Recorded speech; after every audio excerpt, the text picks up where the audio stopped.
എന്നോട് ചോദിക്കാൻ പറഞ്ഞുകൊണ്ട് ഞാൻ ചോദിക്കുകയാണ്. ജനം ടി വി ചർച്ചയിൽ മാഡം ഏകദേശം 2 ആഴ്ച മുമ്പാണ് ഈ വീട്ടിലെ പ്രസവവുമായി ബന്ധപ്പെട്ട് താങ്കൾ നടത്തിയ ചില പരാമർശങ്ങളെ കുറിച്ച് മാത്രമാണ് ചോദിക്കുന്നത്. അതായത് ഈ മുസ്ലിം സ്ത്രീകളൊക്കെ 10 പ്രസവിച്ചു കഴിഞ്ഞാൽ അവർ സ്വർഗത്തിലെ ലീഡർ ആയിട്ടാണ് അവരെ അവിടെ പ്രഖ്യാപിക്കുക, അങ്ങനെയാണ് അവരെ പഠിപ്പിച്ചിരിക്കുന്നതെന്ന് മാഡം പറഞ്ഞിരുന്നു. അതിനെക്കുറിച്ച് അത് എവിടെ പ്രസവിച്ചവർ അത് പറഞ്ഞു തന്നെയാ പ്രസവിച്ചേ. എന്റെ കുടുംബത്തിൽ തന്നെ ഒരു അമ്മായി ഉണ്ടായിരുന്നു, അവര് 10 പ്രസവിച്ചു. അപ്പൊ പ്രസവം നിർത്താൻ പറഞ്ഞ അവര് പറയുകയായിരുന്നു. അല്ല, അവര് പറഞ്ഞു എന്നുള്ളതല്ലല്ലോ മാഡം. നമ്മളൊരു മതത്തിന്റെ പേരിൽ സംസാരിക്കുമ്പോൾ അതിനൊരു ആധികാരികത വേണ്ട. ഇപ്പൊ ഞാനും മതം പഠിച്ച ഒരാളാണ്. ഞങ്ങളാളും എവിടെ സംസാരിക്കാൻ വേണ്ടിയിട്ട് നിങ്ങൾ ആരായാലും എനിക്കൊരു പ്രശ്നമില്ല. അതിനെന്തെങ്കിലും ഉണ്ടെങ്കിൽ നിങ്ങൾ പോയി കേസ് കൊടുക്കുക. അല്ല, കേസൊന്നും കൊടുക്കാനില്ലല്ലോ, മാന്യമായി ചോദിക്കുകയാണ്. അതുപോലെ നിങ്ങൾ പറയുന്നത് ഈ മുസ്ലിങ്ങളാരും മാഡം അത് എവിടെ പഠിപ്പിച്ചു എന്ത്? ഹായ്, നുസ്രത്ത് ജഹാനെ ഒന്ന് വിളിച്ചിട്ടുണ്ടായിരുന്നു ഹസൻ. ആ വോയിസ് എനിക്കും കിട്ടിയിരുന്നു. കേൾക്കുമ്പോൾ തന്നെ മനസ്സിലാകും പുള്ളിക്കാരത്തേക്ക് യാതൊരുവിധ നോളജും ഇല്ലാതെ ഏതൊക്കെയോ അവിടുന്നോ ഇവിടുന്നോ ഒക്കെ കിട്ടിയ സാധനം കൊണ്ടുവന്നിരുന്നുകൊണ്ട് പറയുന്നതാണ്. ഇതില് മലം ടി വിയെയാണ് നമ്മൾ ഏറ്റവും കൂടുതൽ മനസ്സിലാക്കേണ്ട ഒരു കാര്യം. മന്ദബുദ്ധികൾക്കും വിഡ്ഢികൾക്കും അത്യാവശ്യം പേരെടുക്കാൻ താല്പര്യമുള്ളവർക്കും ഒരു പ്രതലം ഉണ്ടാക്കി കൊടുക്കുന്നു എന്നതിനപ്പുറം മലം ടി വിയിലേക്ക് വരുന്ന ഒരാൾക്ക് പോലും ഒരു വ്യക്തിത്വമോ യാതൊരു രീതിയിലുള്ള നോളജോ ഇല്ല എന്ന് തെളിയാൻ ഈ ഒരു വോയിസ് മാത്രം കേട്ടാൽ മതി. നുസ്രത്ത് ജഹാന്റെ അടുത്ത് ആരാണെന്ന് പറയുന്നുണ്ട്, ഡീറ്റെയിൽ പറയുന്നുണ്ട്. അയാൾക്ക് ആധാർ കാർഡൊക്കെ കൊടുത്താലേ അവൾ സംസാരിക്കുള്ളൂ അത്രേ. അപ്പൊ ഈ പറയുന്ന ജനങ്ങളെ മുഴുക്ക പ്രതിനിധീകരിച്ചുകൊണ്ട് ഈ സ്ത്രീ പറയുന്നത് എന്തായിരുന്നു? ഈ ഇത്രയും ജനങ്ങളെ പ്രതിനിധീകരിക്കുമ്പോൾ അവർക്ക് ആധാർ കാർഡൊന്നും വേണ്ടായോ? അപ്പൊ മലം ടി വി ഏതെങ്കിലും ഹോട്ടൽ മുറിയിൽ ഇരിക്കുന്ന ആ സ്ത്രീയെ ഇങ്ങോട്ട് ലൊക്കേറ്റ് ചെയ്ത് എടുക്കും, എന്നിട്ട് അവരെ കൊണ്ട് അങ്ങോട്ട് പറയിക്കും. ഇസ്ലാമിനെ പറ്റി യാതൊരു രീതിയിലും നോളജും ഇല്ലാത്ത ഒരു സ്ത്രീയാണ് നുസ്രത്ത് ജഹാൻ. ഇപ്പൊ ഇരുന്നുകൊണ്ട് എന്തൊക്കെയോ കുറെ ഇപ്പൊ റീസെന്റ് ഞാൻ കണ്ട ഒരു വീഡിയോക്കകത്താണെങ്കിൽ പിന്നെ ഹിന്ദു സംസ്കാരത്തിനെ പറ്റി പറയാൻ അല്ലെങ്കിൽ അതിനകത്ത് എന്തോ നോളജ് ഉണ്ടെന്ന് കാണിക്കാനാണെന്ന് തോന്നുന്നു ആ സാധനം എടുത്തുകൊണ്ട് വന്നിട്ട് ഇരുന്നുകൊണ്ട് പറയുന്നു. നമ്മൾ പഠിച്ച ഭാഷ ഏതാണോ അതിനകത്ത് റിലേറ്റ് ചെയ്തൊരു സാധനം വന്നാൽ നമുക്ക് അതിനകത്ത് പെർഫോം ചെയ്യാൻ പറ്റും. അത് പെർഫോം ചെയ്യാൻ കഴിയണം എന്തെന്ന് പറഞ്ഞാൽ നമുക്ക് അതിനെപ്പറ്റി നല്ല ബോധമുള്ളതുകൊണ്ടാണ്. അല്ലാതെ മറ്റൊരാളുടെ എടുത്തുകൊണ്ടൊന്ന് കോപ്പി പേസ്റ്റ് അടിച്ചിട്ടിരുന്നത് നമ്മൾ വലിയ സംഭവമാണെന്ന് കാണിക്കേണ്ട ഗതികേട് എന്തുകൊണ്ട് നുസ്രത്ത് ജഹാനെ പോലുള്ളവർക്ക് വരുന്നു എന്നറിയാമോ? തങ്ങളുടെ ലൈഫ് ഹിസ്റ്ററിയിൽ ഉള്ള പ്രശ്നങ്ങൾ അത് മറച്ചു പിടിക്കാൻ വേണ്ടിയിട്ടാണ് അവരൊക്കെ ഈ വേലകൾ കാണിക്കുന്നത്. എനിക്കൊരു കമന്റ് വന്നിട്ടുണ്ടായിരുന്നു, എന്തിനാണ് അവരെ പേഴ്സണലി അറ്റാക്ക് ചെയ്യണമെന്ന്. ഒരു വ്യക്തിയെ നമ്മൾ പേഴ്സണലി മനസ്സിലാക്കിയാലേ അയാളുടെ വ്യക്തിത്വം എന്തെന്ന് അറിയാൻ പറ്റൂ. ഓരോരുത്തരുടെയും പേഴ്സണാലിറ്റിയെ റിലേറ്റ് ചെയ്തല്ലേ. ഇപ്പം ഗാന്ധിജി ഒരു സ്ത്രീ ലംബടനാണെന്ന് വെക്കാം, നമ്മൾ അദ്ദേഹത്തിന് ഒരു കാരണവശാലും അക്സെപ്റ്റ് ചെയ്യത്തില്ല. അദ്ദേഹത്തിന് അങ്ങനെ ഒരു പാസ്റ്റ് ഉണ്ടെങ്കിൽ തീർച്ചയായിട്ടും അദ്ദേഹം വേറെ എന്ത് ചെയ്താലും നമ്മൾ അംഗീകരിക്കത്തില്ല. എല്ലാവരുടെയും പാസ്റ്റ് അതുപോലെ തന്നെ അവരുടെ ആ ലൈഫിലുള്ള പേഴ്സണാലിറ്റിയും റിലേറ്റ് ചെയ്തല്ലേ നമ്മൾ ഓരോരുത്തർക്ക് റെസ്പെക്ട് കൊടുക്കുന്നത്. അല്ലെങ്കിൽ പിന്നെ വല്ല സിനിമാ നടന്മാരും ആയിരിക്കണം.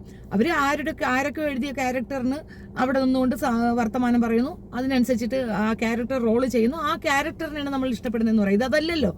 ഈ സ്ത്രീക്ക് ഒരു പൊതുബോധമോ യാതൊരു രീതിയിലുള്ള വിവരമോ വിദ്യാഭ്യാസമോ ഇല്ല എന്നുള്ളത് അതിനകത്ത് മാറും. ഇപ്പൊ വിദ്യാഭ്യാസ യോഗ്യത വയ്ക്കുമ്പോൾ പലരും സർട്ടിഫിക്കറ്റ് ഉണ്ടെന്ന് കാണിക്കുന്നു, എനിക്ക് ഇത്ര സർട്ടിഫിക്കറ്റ് ഉണ്ട്. It's a piece of paper. എത്ര സർട്ടിഫിക്കറ്റ് നിങ്ങളുടെ കയ്യിലുണ്ടെങ്കിലും that is a piece of paper എന്ന് ഞാൻ പറയും. ബിക്കോസ് നമ്മൾ എന്ത് പഠിച്ചു എന്നുള്ളതിലാണ് മുഖ്യം.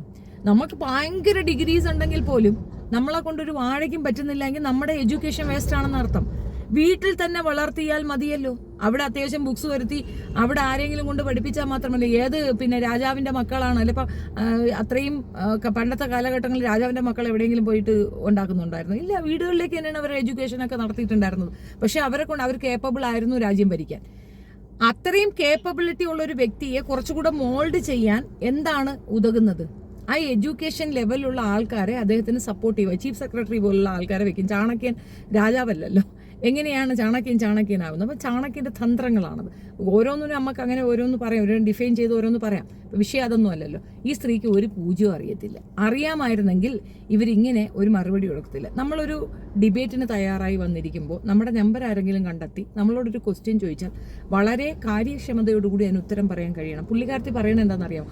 എൻ്റെ വീട്ടിൽ ജോലിക്ക് വന്ന സ്ത്രീ എന്നോട് ഇങ്ങനെ പറഞ്ഞു. നിങ്ങളുടെ വീട്ടിൽ ജോലിക്ക് വന്ന സ്ത്രീയാണോ മൊത്തം പിന്നെ പെണ്ണുങ്ങളെയും പ്രതിനിധീകരിക്കുന്നത്?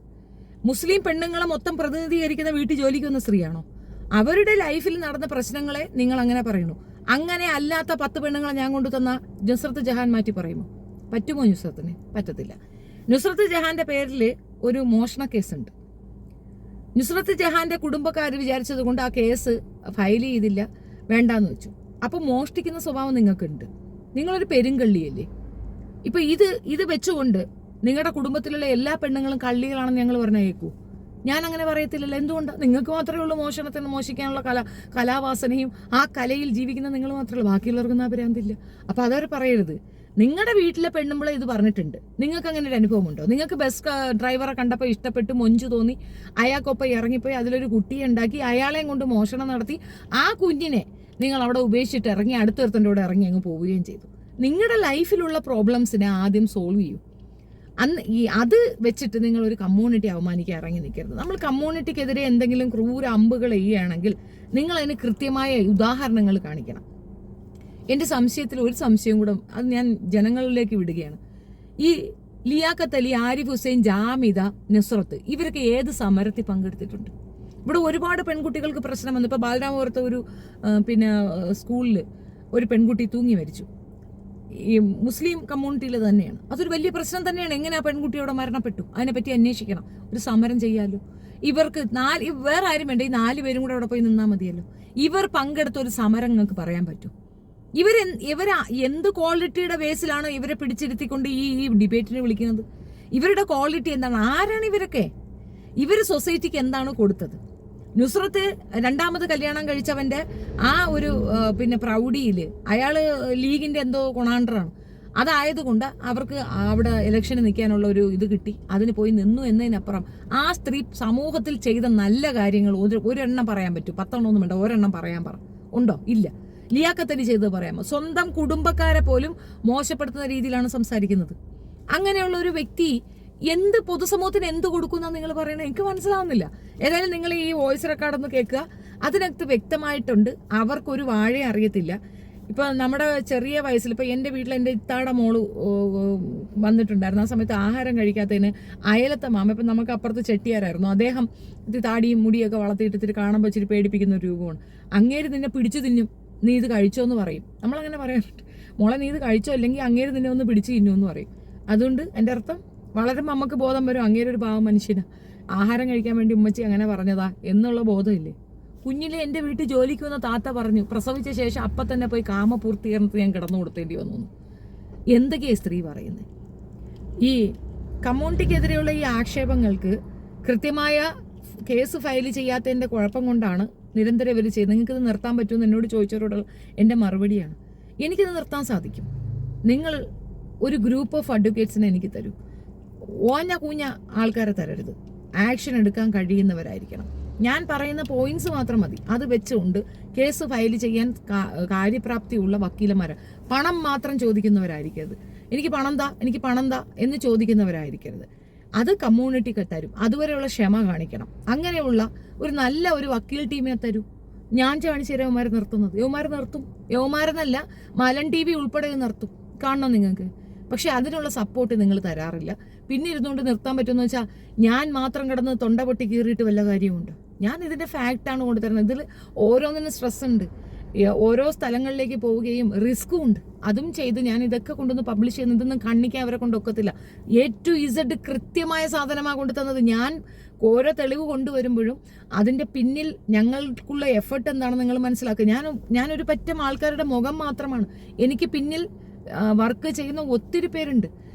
ഈ അവരുടെ ദീനിന് വേണ്ടിയിട്ട്, അവരുടെ കമ്മ്യൂണിറ്റിക്ക് വേണ്ടിയിട്ട് കഷ്ടപ്പെടുന്ന ഒരുപാട് കുട്ടികളുണ്ട് എൻ്റെ പുറകിൽ.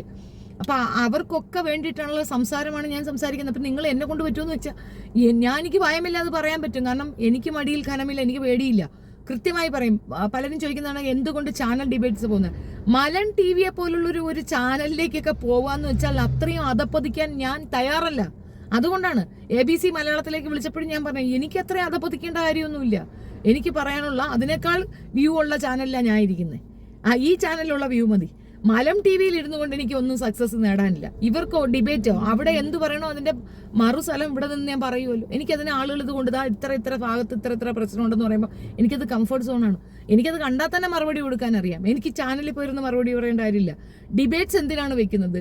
പരസ്പര ബഹുമാനത്തോടു കൂടിയുള്ള ഡിബേറ്റ്സുകൾ അക്സെപ്റ്റ് ചെയ്യാൻ പറ്റും. ആരിഫ് ഹുസൈനും നുസ്രത്ത് ജഹാനും പിന്നെ ജാമിദയും കൂടെ ഇരുന്നിട്ട് ഇപ്പുറത്ത് ഒരാളും കൂടെ വന്നിരിക്കും. അതേതെങ്കിലും ഒരു BJP കാരനാ? വേറെ ഇതാണോ ഈ പ്രതിപക്ഷവും ഭരണപക്ഷവും സാമൂഹ്യ നിരീക്ഷണവും ഒക്കെ എല്ലാവർക്കും ഒരേ പേര് കൊടുത്തിരിക്കും. ഇത് പ്രതിപക്ഷം, ഇത് സാമൂഹ്യ നിരീക്ഷകൻ, ഇത് BJP. ഇങ്ങനെ മൊത്തത്തിൽ അവർ തന്നെ നടത്തുന്ന അവരുടെ ചാനൽ. അതിനപ്പുറം വേറൊന്നുമില്ല. അതിനപ്പുറം നമ്മളൊന്നും പറയണ്ടല്ല. ഈ സ്ത്രീക്ക് ഒരു വട്ടപൂജയും അറിയത്തില്ല എന്നുള്ളതിന്റെ തെളിവാണ് ഈ വോയിസ്. കേട്ട് സഹിഷ്ണുതയുടെ മറുപടി പറയാൻ കഴിയാത്ത ഇവളൊക്കെ എന്ത് പ്രതിനിധി? നമ്മളൊരു പാർട്ടിയെ ബേസ് ചെയ്തോ അല്ലെങ്കിൽ നമ്മൾ സ്വതന്ത്രയായിട്ടോ ഒക്കെ തന്നെ നമ്മളൊരു ഇലക്ഷന് നിൽക്കുമ്പോൾ നമ്മൾ ആൻസറബിൾ ആണ്. നമ്മൾ ഒരു കൂട്ടം ജനതയെ പ്രതിനിധീകരിച്ചുകൊണ്ടാണ് നമ്മൾ ഇലക്ഷന് നിൽക്കുന്നത്. അവർ ചില ചോദ്യങ്ങൾ ചോദിക്കാൻ ഉത്തരം പറയാൻ അറിയില്ലെങ്കിൽ പിന്നെ അതിന് നിൽക്കാൻ പോകരുത്. അപ്പോൾ സ്ഥാനമാനങ്ങൾ വേണം. പിന്നെ ഇസ്ലാമിന്റെ പ്രതിനിധിയോ? തലയിൽ തട്ടമിട്ട ഉടനെ ഇസ്ലാമിന്റെ പ്രതിനിധിയാവില്ല. അതിന് ചില ക്വാളിറ്റികൾ വേണം. ആ ക്വാളിറ്റിയിൽ ഒരു ക്വാളിറ്റി പോലും ഇല്ലാത്ത സ്ത്രീയാണ് നുസ്രത്ത് ജഹാൻ. കളവ് പറയാൻ പാടില്ല, കളവ് ചെയ്യാൻ പാടില്ല, അന്യന്റെ മുതൽ ആഗ്രഹിക്കാൻ പാടില്ല തുടങ്ങി ഒരുപാട് കാര്യങ്ങൾ അതിനകത്തുണ്ട്. ഇതൊക്കെ ലിഖിതങ്ങളും അത്രത്തോളം മനസ്സിലാക്കിച്ച് തരുന്നതുമായ കാര്യങ്ങളാണ്. ഏത് പൂച്ചക്കുട്ടി എന്ന് പറഞ്ഞാലും ഒരു വകയും പഠിപ്പിച്ചു കൊടുത്തില്ലെങ്കിലും മദ്രസയിൽ ഇത് പഠിപ്പിച്ചു കൊടുക്കും. കളവ് പറയരുത്, അന്യനെ ദൂഷിക്കരുത്, മോശം പറയരുത്, ഇങ്ങനെ തുടങ്ങി ഇത്യാദി കുറേ കാര്യങ്ങൾ പഠിപ്പിച്ചു കൊടുക്കും. കൃത്യമായിട്ട് പറഞ്ഞു കൊടുക്കും. ഇതിനൊക്കെ പണിഷ്മെന്റ് ഉണ്ടാകും, ഒരു കാരണവശാലും അങ്ങനെ തെറ്റിലേക്ക് പോകരുത് എന്നൊക്കെ കൃത്യമായി പഠിപ്പിച്ചു തരുന്ന ഒരു മതത്തിൽ നിൽക്കുന്ന വ്യക്തി ഇങ്ങനെ വന്നിരുന്നുകൊണ്ട് വായ്ത്താളം പറയും. അവൾ എച്ചാണോ? അവൾ എന്താണ്? നുസ്രത്ത് ജഹാൻ എന്ന് പറയുന്നത് എന്താണ് എന്നും കൂടെ പറയുക. അവരുടെ ക്യാരക്ടറും അവരുടെ ലൈഫ് ഹിസ്റ്ററിയും എടുത്തു നോക്കിയാൽ മാത്രം മനസ്സിലാകുന്ന ചില സത്യങ്ങളുണ്ട്. അത് മനസ്സിലാക്കാതെ അവരെ തൂക്കി തലയിൽ വെക്കുന്ന ഒരു വിഭാഗത്തിനോട് നമ്മൾ എന്ത് പറയാനാ? നിങ്ങൾക്ക് വീഡിയോ ഇഷ്ടപ്പെടുകയാണെങ്കിൽ ലൈക്ക് ചെയ്യുക, ഷെയർ ചെയ്യുക, and subscribe my channel. Thank you so much. വരുന്നത് ഇയാളും ഹസനും തമ്മിലുള്ള സംസാരമാണ്. ബാക്കി അപ്ലോഡ് ചെയ്യാം. ഹസനെ വല്ലാണ്ട് അടച്ചാക്ഷേപിക്കുന്നുണ്ട്. അത് ഒരു കള്ളനും കൊള്ളക്കാരനും എന്നുള്ളൊരു ചാനൽ നടത്തുന്ന ഒരാളാണ് ഹസൻ, യൂട്യൂബറാണ്. അദ്ദേഹം വിളിച്ചപ്പോഴത്തേക്ക് പോലും മര്യാദയ്ക്ക് ഒരു മറുപടി കൊടുക്കാൻ പറ്റാതെ പെട്ടെന്ന് തന്നെ ഫോൺ ക്രോസ് ചെയ്ത ഒരു രീതിയിലുള്ള നോളജും ഇല്ലാത്ത ഒരു സ്ത്രീയെ കേൾക്കാൻ വേണ്ടിയിട്ടാണ് മലം TV ഡിബേറ്റ് എന്ന നാടകം നടത്തുന്നത്. ഏതെങ്കിലും ഹോട്ടൽ മുറിയിൽ ഇരുന്നു കൊണ്ട് ഡിബേറ്റിൽ പാർട്ടിസിപ്പേറ്റ് ചെയ്യുന്ന മഹത് വനിതയ്ക്ക് ഒരു കുന്തോ അറിയത്തില്ല എന്നുള്ളതാണ് സത്യം. പിന്നെ ഇതിനെപ്പറ്റി ഒരു ഡീറ്റെയിൽഡ് വീഡിയോ ഞാൻ വേറെ ഇടുന്നുണ്ട്. അതായത് കൃഷിയിടം എന്ന ടേം അത് ഏതൊക്കെ സമൂഹത്തിലുണ്ടെന്ന് നമ്പ്യാർക്ക് മനസ്സിലാകുന്ന ഭാഷയിൽ ഞാനൊരു വീഡിയോ ചെയ്യുന്നുണ്ട്. കാണാം.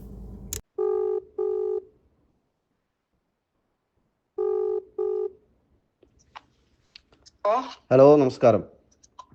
നമസ്കാരം. ആരാ ചോദിച്ചല്ലോ? ആരാ? നുസ്രത്ത് ജഹാൻ അല്ലേ? ഞാന് സൗദി അറേബ്യയിൽ നിന്നാണ് വിളിക്കുന്നത്. എൻ്റെ പേര് ഹസൻ എന്നാണ്. ഞാൻ നിങ്ങളുടെ ചർച്ചകൾ ഇടയ്ക്കിടയ്ക്ക് കാണാറുള്ള ഒരാളാണ്. അപ്പൊ കുറച്ച് ദിവസം മുമ്പ് നിങ്ങൾ ജനൻ TV നടത്തിയ ചർച്ചയുമായി ബന്ധപ്പെട്ട് 1-2 കാര്യങ്ങൾ നിങ്ങളോട് ചോദിച്ച് മനസ്സിലാക്കാൻ വേണ്ടിയിട്ടാണ്. നിങ്ങൾ ആരാ? എന്താ ചെയ്യണ? എന്റെ പേര് ഹസൻ എന്നാണ്. ഞാൻ സൗദി അറേബ്യയിൽ നിന്നാണ് വിളിക്കുന്നത്. നാട്ടില് കൊല്ലം കരുനാഗപ്പള്ളി. എന്താ ചെയ്യണ സൗദി അറേബ്യയില്? ഞാൻ ഇവിടെ ഷോപ്പിൽ വർക്ക് ചെയ്യാം. എന്താ എന്നോട് ചോദിക്കാനുള്ള ക്വസ്റ്റ്യൻസ് എന്താണെന്ന് വെച്ചാൽ എഴുതി അയച്ചോളൂ. ചാനൽ ചർച്ചയിൽ ഞാനിങ്ങനെ ഫോണിൽ അറിയാത്ത ഒരാളോട് സംസാരിക്കേണ്ട, ചർച്ചന്റെ ഇതൊന്നും ഡിസ്കസ് ചെയ്യേണ്ട ഒരാളല്ലല്ലോ നിങ്ങള്. ഒരു official anything is there, you can send it to me. അങ്ങനല്ലല്ലോ. നിങ്ങൾ ഒരു ചാനൽ ചർച്ചയിൽ ഞാൻ പരിചയമില്ലാത്ത ഒരാളോട് സംസാരിക്കേണ്ട ആവശ്യം എനിക്കില്ല. അങ്ങനെയല്ലല്ലോ മാഡം. നിങ്ങൾ ഒരു ചാനൽ ഡീറ്റെയിൽസ് ആധാർ കാർഡോ മറ്റുണ്ട് അങ്ങനെ സംസാരിക്കാൻ നിന്നാൽ ഞാൻ 140 കോടി ആൾക്കാരോട് സംസാരിക്കേണ്ടി വരും. അല്ല, നിങ്ങൾ ഇങ്ങനെ എല്ലാവരും വിളിക്കലില്ലല്ലോ മാഡം. നിങ്ങൾ ഏതെങ്കിലും ചർച്ചയിൽ പങ്കെടുത്ത് നടത്തുന്ന ഞാൻ എന്നെ വിളിക്കണമെന്ന് പറയുമ്പോ എനിക്ക് പരിചയമില്ലാത്തവരോട് ഞാൻ സംസാരിക്കാറില്ല ഡീറ്റെയിൽസ് ആയിട്ട്. Just hello bye. അല്ല, നിങ്ങളൊരു പൊതുപ്രവർത്തക ആയതുകൊണ്ടാണ് വിളിച്ചത്. ഒരു പൊതുപ്രവർത്തക ആകുമ്പോൾ നിങ്ങൾ നടത്തുന്ന ഒരു പരാമർശവുമായി ബന്ധപ്പെട്ട് ചില കാര്യങ്ങൾ ചോദിച്ചു മനസ്സിലാക്കാൻ വേണ്ടി വിളിച്ചതാണ്. അല്ലാതെ മറ്റ് ഉദ്ദേശങ്ങളൊന്നുമില്ല. അതന്നെ, നിങ്ങൾ ആധാർ കാർഡും ഒക്കെ അയച്ചു തരും. എനിക്ക് പരിചയമില്ലാത്ത ഒരാളോട് എനിക്ക് സംസാരിക്കാനുള്ള റൈറ്റ് ഇല്ല. അപ്പൊ നിങ്ങളൊരു ചാനൽ ചർച്ചയിൽ വന്നിരുന്ന് സംസാരിക്കുമ്പോൾ നമ്മൾ അത് കാണുന്നതല്ലേ മാഡം? അത് ഓതറൈസ്ഡ് ചാനലും എന്റെ ഫേസ്ബുക്കിലും ഞാൻ സംസാരിക്കുന്നത്. നിങ്ങളിപ്പോ പറഞ്ഞ പേരാണോ നിങ്ങളത് തന്നെ എനിക്കറിയില്ല. നിങ്ങളൊരു ഷോപ്പിൽ വർക്ക് ചെയ്യുന്നത്? ഏത് ഷോപ്പില്? ഞാനൊരു മലയാളിയാണ്. എന്റെ പേര് ഹസൻ എന്നാണ്. ഞാൻ സൗദി അറേബ്യയിൽ വർക്ക് ചെയ്യുന്നു. നിങ്ങൾ ചാനൽ ചർച്ചയിൽ നടത്തിയ ഒരു പരാമർശവുമായി ബന്ധപ്പെട്ട് അതിന്റെ സത്യാവസ്ഥ എന്താണെന്ന് അറിയാൻ വേണ്ടി ചോദിക്കുന്നു. അതിനാണ് നിങ്ങളെ പക്ഷെ വിളിച്ചത്. ഇങ്ങനെയൊന്നും കയർത്ത് എന്നോട് സംസാരിക്കേണ്ട ഇത് ആവശ്യമില്ല. കയർത്ത് സംസാരിക്കണോ എത്രയോ മാഡം? പേർ മാന്യമായിട്ടല്ലേ സംസാരിക്കുന്നത്? എത്രയോ മാന്യമായിട്ടാണ് അയ്യോ, നിങ്ങളെ സംസാരിക്കുന്നത്. സൗണ്ട് കേട്ടാലും നിങ്ങൾ ചോദിക്കുന്ന രീതി കേട്ടാലും അറിയാം.